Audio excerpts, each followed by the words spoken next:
Let's talk about the TikTok shop. The pros, the cons, is it worth it? Would I tell somebody to join? And when I joined, which was September of 2023. Before that, I was doing Etsy, Redbubble, Amazon, and other various platforms. On most of them, I was doing POD. On other ones, I was doing physical items. I really liked the physical items, so I was looking for new platforms to join. And TikTok happened to have a new platform, so I joined that one as well. Which, a little side note, if you want to learn about these things, you can join my channel, subscribe. I don't know where the subscribe button is, but subscribe for more content like this. Back to what I was saying. We didn't think that the platform was such a big deal, so we just joined, and I think we posted like 3 or 4 items on sweatshirts. We did do our research, which I always recommend for people to do. Do your research. Whatever platform you're selling on, do research first.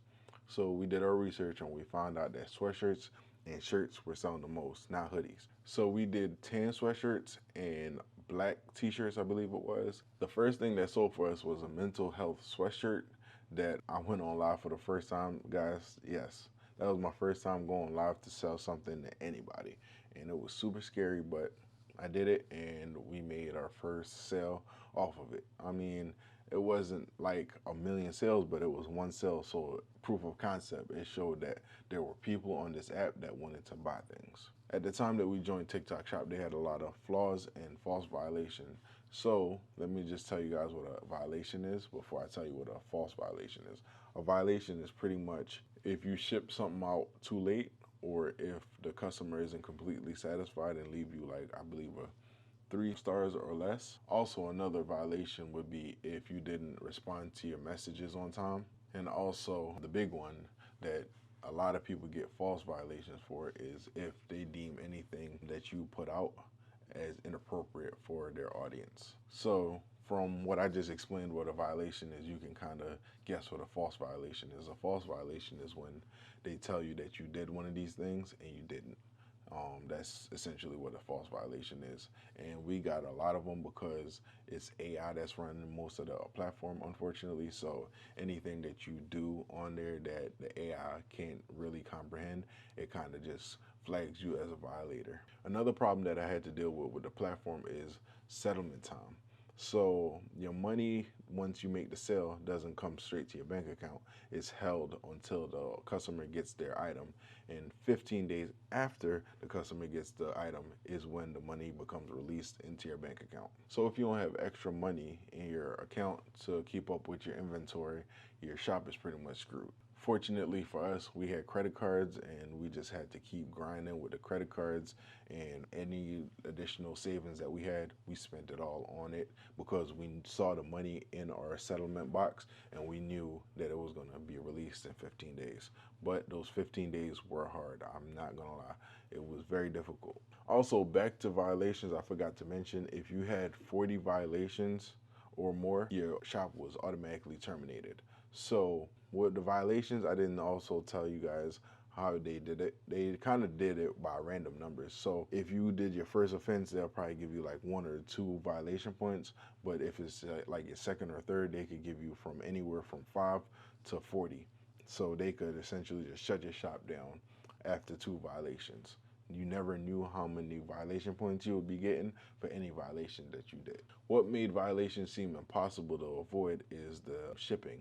You had to ship any item that you got an order on within 3 days. And I seen people saying that if it seemed like it was 2 days based on their time, like Eastern, Central, and all that.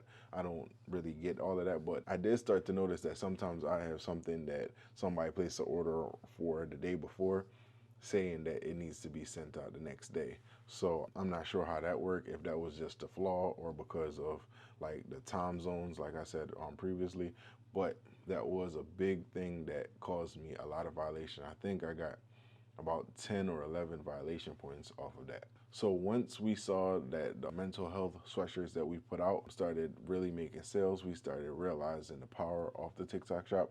That's when we started gearing up for Halloween. We put up, I think it was like 10 items for Halloween, and that's when we really started making sales. We were flooded, whereas before we was getting like maybe 1 to 5 or 10 even sales per day at most. We ramped up all the way to, I feel like at the peak, I saw about 60 to 70 sales come in at one time.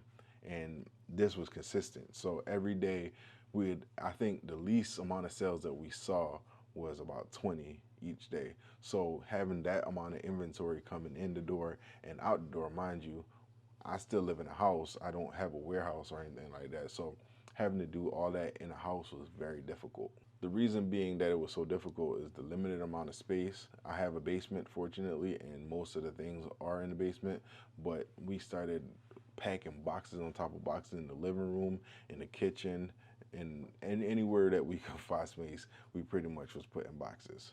And it was all sweatshirts. I think we had black, gold, tan, and white. So it was only 4 colors that we were offering, and we had to keep those 4 colors stacked. So at a certain point in time, I had to start driving to the warehouse that they sell sweatshirts in order to get the sweatshirts on time. Because, like I said before, it was a 3-day turnaround. So if they ordered today and I didn't have enough inventory, I'd have to go out to Harrisburg. That's the closest one to me, where Alpha Broder is, and grab the boxes from Alpha Broder and drive it back in order to have the order shipped out the next day. Like I was saying before, we had about 70 or 80 orders coming in at one day. I think it was a peak. The reason why, on top of like us putting out videos, and we stopped putting out videos, by the way, once like we saw like we couldn't handle the orders anymore. But unfortunately, or fortunately for us, now that I can look back at it, another reason why we couldn't handle the orders was associates, TikTok associates or affiliates. I can't remember which one it is, but essentially it's affiliate. If you ever had an affiliate program or ever seen an affiliate program, it was the same way. Creators could buy our item or get it for free and make a video on it, and then they'll get a cut of whatever sales we got from that. So once we had that running, we didn't even remember we had it running at the time. And a lot of people started seeing that our items were selling a lot. So they decided to become affiliates for it. And that caused our item to go even more viral. And it just took off. The floodgates got open. Everything just went haywire. I don't think I said this to you guys yet, but I also have a 9 to 5. And so a majority of my day is spent at work. So going to work and then coming in and having those many shirts to do every single day. Some of them were embroidery and some of them were DTF. We would constantly have to take turns calling out of work to fulfill orders. So sometimes when I was at work, I'd have to respond to messages because I said it for the violation part, you had to have responded to all your messages within 24 hours. So sometimes you'd have to respond to it. I'd have to like respond at my lunch break or whenever I had an opportunity to. So those messages were coming in on top of the orders, so it really felt hectic. The post office thing was a different beast on its own because with the post office, they didn't have the manifest sheets as yet. I know they have manifest sheets now, but at the time they didn't. So you'd have to get each individual package scanned in order to send it out. So every day we'd go to different post office. We'd try to disperse them evenly throughout the post office because a lot of post office were getting tired of us. Another thing we started doing was we learned about self-scanning post office, and that was a game changer for us. Like being able to bring your items to the post office. We're bringing bags and bags and bags of items to the post office, and then we get to scan them ourselves. That was definitely needed. So once we learned about that, that was great. Also, a manifest sheet. A manifest sheet is basically a sheet, like a piece of paper that has like the scan code for all of your items as one scan code. On Etsy, they have it, they call it a scan sheet, but on TikTok, they call it a manifest sheet. So it's basically a sheet with all your items. So once you scan that, everything that you have with you is scanned. At the time, they didn't have that, so we had to manually scan each individual item or bring them up to the counter to have them scanned. Another thing that we learned about, because like I said, we had 9 to 5s, so I had to be at work during the day. So if I had something that was due to be sent out the next day at say 12 o'clock while I'm at work, I'd have to have it scanned in already. So we learned about 24/7 post office. Unfortunately for us, the closest 24/7 post office is an hour away. So sometimes at 9 p.m. we'd have to decide to drive something all the way out there to make sure that it didn't give us a violation for sending it out late the next day. So we'll pack up all the items and we'll drive over to the 24-hour post office and then come back and have to still make more orders. That's how crazy it got. I feel like I've been going on and on about how crazy it got. So let's take a break. Okay? I'm gonna tell you guys, I made $40,000+ in that 1 month of October on TikTok Shop. Let that sink in. Throughout all the time, like, I have never made that much money in one single month, ever, on any platform. Some platforms I never even made that for the whole year. So seeing that amount of money go into your bank account because of TikTok Shop is kind of life changing, especially that you did this all from home. It's not like we had a fancy warehouse or anything. We were doing everything at home. And lastly, I want to say one big pro that I loved about it, and this is why we made that much in 1 month. It's also is because TikTok Shop was giving promotions out, discounts to random customers. So some people I heard was getting their items for a penny. Actually, I seen that one time. One of my customers had it for a penny. Like, it was a sweatshirt. It was a mental health one, actually, a mental health sweatshirt that they got for literally a penny. Now, when people get it for whatever discount TikTok gave them, you would still get the full amount as if they bought it for the regular price. So we would still get our 36 or $40, whatever, however much we sold each sweatshirt for, we'd still get the full amount for it.